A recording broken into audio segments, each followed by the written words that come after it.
Subscribe the channel and press the bell icon for further notifications. Hey guys, कैसे हैं आप? I am Stuti Rawat. Welcome to my channel focus to learn. तो जो आज की video है it's very beneficial for those people जो समझना चाहते हैं the emergence of sociology in India में किस तरीके से सोशोलॉजी एंटर हुई, किन लोगों का कंट्रीब्यूशन रहा, किस तरीके से सोशोलॉजी ने इंडियन सोसाइटी को एनालाइज किया और प्रेजेंटली सोशोलॉजी की इंडियन सोसाइटी में क्या इम्पोर्टेंस है, वो सारी चीज़ें मैं आपको अपनी वीडियो के थ्रू आज बताने वाली हूँ. So let's get started. देखिए, अगर हम ओरिजिन और स्टैब्लिशमेंट ऑफ सोशोलॉजी की बात करें तो अगर हम पूरे वर्ड की बात करें तो पूरे वर्ड में जो है सोशोलॉजी की एमर्जेंस स्टार्ट हुई है फ्रॉम द यूरोप. और वो कैसे हुई और किन फैक्टर्स के थ्रू हुई है वो मैं आपको ऑलरेडी अपनी प्रीवियस वीडियो में बता चुकी हूँ. लिंक मैं आपको अपने डिस्क्रिप्शन बॉक्स में दे दूँगी. लेकिन अगर हम इंडिया की बात करें तो इंडिया में ये स्टार्ट हुई है at the half of the 19th century, second half of the 19th century and the earlier 20th century में. और इट इमर्ज्ड, अगर हम किसी को क्रेडिट दें इसकी एमरजेंस के लिए, इसकी स्टैब्लिशमेंट के लिए, इसके इंट्रोडक्शन के लिए, तो वो क्रेडिट जाता है ब्रिटिशर्स को. देखिए, जब ब्रिटिशर्स इंडिया में आया, कॉलोनियल रूल उनका यहाँ पे स्टैब्लिश हुआ, तो उनको काफ़ी डिफ़िकल्टीज़ फेस करनी पड़ी. डिफ़िकल्टीज़ क्यों? क्योंकि जो इंडियन सोसाइटी है, इंडियन सोशल सेटअप है, वो उनकी कंट्री से काफ़ी डिफरेंट है, क्योंकि India is a very diverse nation. तो वो जहाँ यहाँ पे उन्होंने कंट्रोल करना स्टार्ट किया, एडमिनिस्ट्रेशन स्टार्ट किया, तो काफ़ी प्रॉब्लम आई. जैसे फॉर एग्जांपल रिवोल्ट ऑफ 1857, वो इसीलिए हुआ क्योंकि the Britishers they were not knowing about the Indian culture and traditions. तो ऐसी सेवरल प्रॉब्लम्स उनको अपने एडमिनिस्ट्रेशन में फील होने लगी कि अगर उनको इंडिया को इफेक्टिवली कंट्रोल करना है और एडमिनिस्टर करना है तो उनको इंडिया के जो कॉम्प्लेक्स सोशल स्ट्रक्चर है उसको समझना पड़ेगा. ठीक है, तो इसीलिए जो है उन्होंने धीरे धीरे, जो उनके स्कॉलर्स हैं, रिसर्च वर्कर्स हैं, सोशल साइंटिस्ट हैं, वो धीरे धीरे इंडिया में आए. उन्होंने इंडिया की एथनोग्राफिक स्टडी जो है वो स्टार्ट कर दी. तो इससे फ़ायदा ये है कि ये बेनिफिट रहेगी, बेनिफिशियल रहेगी ब्रिटिशर्स के लिए अगर वो इंडिया को कम्प्लीटली समझना चाहते हैं और एक कंट्रोल स्टैब्लिश करना चाहते हैं इंडियन सोसाइटी में. ठीक है. Sociology and anthropology emerged in India due to the colonial interest and also of the Western scholars and missionaries to study Indian society. जो missionaries थे, Western scholars थे, वो काफ़ी influence थे Indian languages से, folklore से, culture से, tradition से, way of living से. अगर हम literature की बात करें तो उनसे, वैदिक literature से, ऐसे जो टेक्सचुअल लिटरेचर्स हैं उनसे, पॉलिटिकल सेटअप, जो पॉलिटिकल कॉन्ट्रीब्यूशंस हैं, सेटअप रहा है जो इंडिया का, उससे वो काफ़ी इम्पैक्ट और इन्फ्लुएंस्ड थे. ठीक है, तो उनको काफ़ी क्यूरियोसिटी थी इंडिया को स्टडी करने की उनको काफ़ी इंटरेस्ट था इंडियन सोसाइटी को, इंडियन कल्चर को.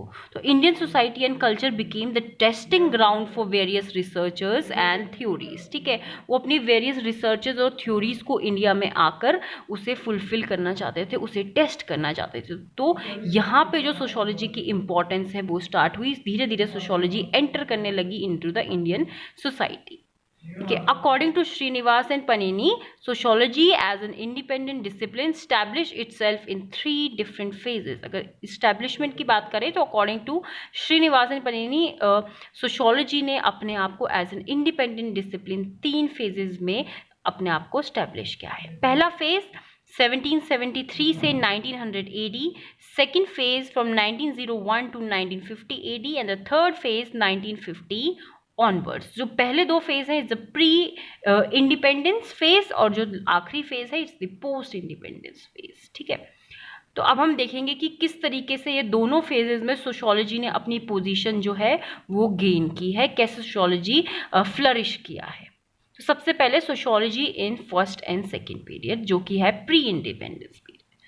तो सबसे पहले जो है जो सोशोलॉजी की स्टडी है वो 1914 में बॉम्बे यूनिवर्सिटी में स्टार्ट हुई है और 1919 में एक सेपरेट डिपार्टमेंट स्टैब्लिश किया गया सोशोलॉजी का with the efforts of Patrick Geddes. लेकिन इसको काफ़ी प्रॉब्लम्स फेस करनी पड़ी, एक डाउनफॉल फेस करना पड़ा, but it was later revived and reborn by the efforts of G.S. Khurre. At this time sociology emerged in different parts of India also जैसे अगर पहले बॉम्बे में स्टार्ट हुआ, लेकिन वहाँ से इन्फ्लुएंस हो गए धीरे धीरे और पार्ट्स ऑफ द कंट्रीज में भी ये स्टैब्लिश होने लगे। जैसे Lucknow university in 1921 headed by the Radha Kamal Mukherjee, Mysore university 1928 at the efforts of BN Seal and AF Wadia.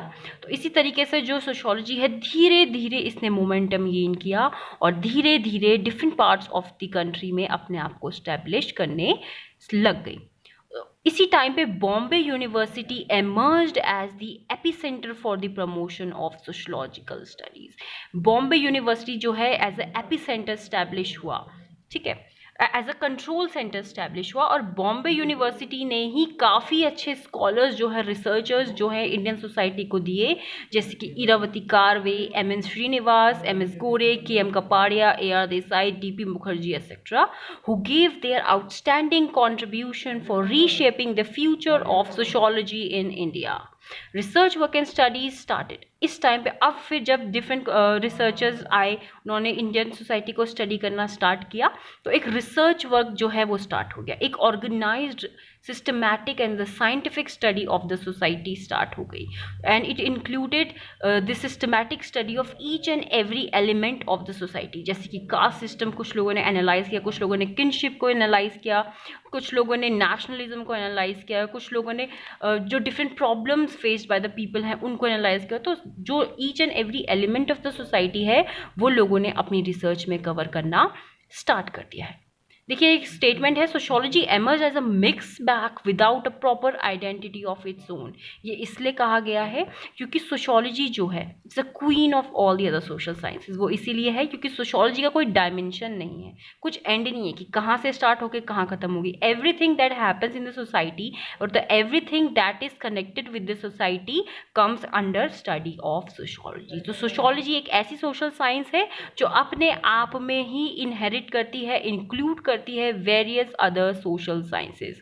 Sociology में ही आप देखोगे contribution of economics, political science, history, ऐसे काफ़ी जो अदर सोशल साइंसेज हैं वो सोशियोलॉजी के साथ आपको लिंक्ड होती हुई नज़र आएंगी। इसलिए सोशियोलॉजी को कहा गया it's a mix bag without a proper identity of its own. ठीक है, अब देखिए सोशियोलॉजी इन पोस्ट इंडिपेंडेंस पीरियड, यहाँ पे सोशियोलॉजी कैसे मोमेंटम गेन की, कैसे स्टैब्लिश हुई वो हम देखते हैं। Development of sociology gain momentum, it was a period when the need of proper planning and the analysis of the society was felt. देखिए वो टाइम है जब इंडिया को फ्रीडम गेन हुआ। तो इस टाइम पे इंडिया को जो है प्रॉपर पॉलिटिकल सेटअप नहीं था, प्रॉपर एडमिनिस्ट्रेशन नहीं था, तो एक काफ़ी चैलेंजिंग सिचुएशन रही है लीडर्स के सामने, पॉलिटिकल लीडर्स के सामने, सोशल साइंटिस्ट के सामने कि कैसे आपको इंडिया को और उसके स्ट्रक्चर को संभालना है। तो इस समय क्या है, काफ़ी स्टडीज़ हुई, न्यू पॉलिसीज़ फ्रेम करने लगी। तो जो रिसर्चेस थी done by the Indian sociologist वो काफ़ी इन्फ्लुएंशियल रही है, इफ़ेक्टिव रही है, उसने काफ़ी अपने आप को हेल्प प्रोवाइड की है to the policy framers, to the government, कि वो इंडियन सोसाइटी के बेनिफिट के लिए पॉलिसी फ्रेम कर सके और आगे कुछ एक्शन ले सके। देखिए in Bombay Indian sociological society भी इस्टेब्लिश की गई। It was the effort of GS Ghurye and उसका एक जो है जनरल जो है सोशोलॉजिकल बुलेटिन वो भी स्टार्ट किया गया।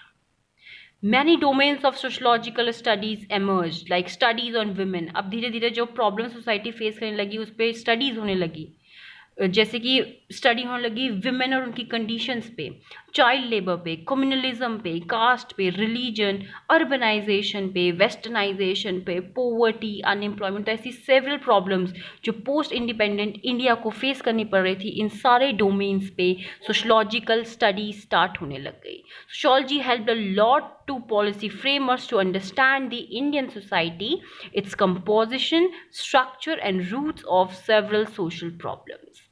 Many developmental programs and the changes in constitutional status of India was done। तो ये वो टाइम है जहाँ पे काफ़ी जो है डेवलपमेंटल प्रोग्राम्स लॉन्च हुए, programs for the elevation of poverty, programs to provide employment facilities. तो ऐसे काफ़ी प्रोग्राम्स थे और इस ऐसे प्रोग्राम्स को अगर आप लॉन्च करना चाहते हो, पॉलिसीज़ फ्रेम करना चाहते हो, तो उससे पहले आपको इंडियन सोशल सेटअप को समझना पड़ेगा। सोसाइटी किस तरीके की है, सोसाइटी क्या डिमांड करती है, सोसाइटी में प्रॉब्लम क्या है, ये सब ही बातें आपको बता पाएंगी कि किन साइड्स में, किन डोमेन्स में आपको पॉलिसी फ्रेम करने की ज़रूरत है।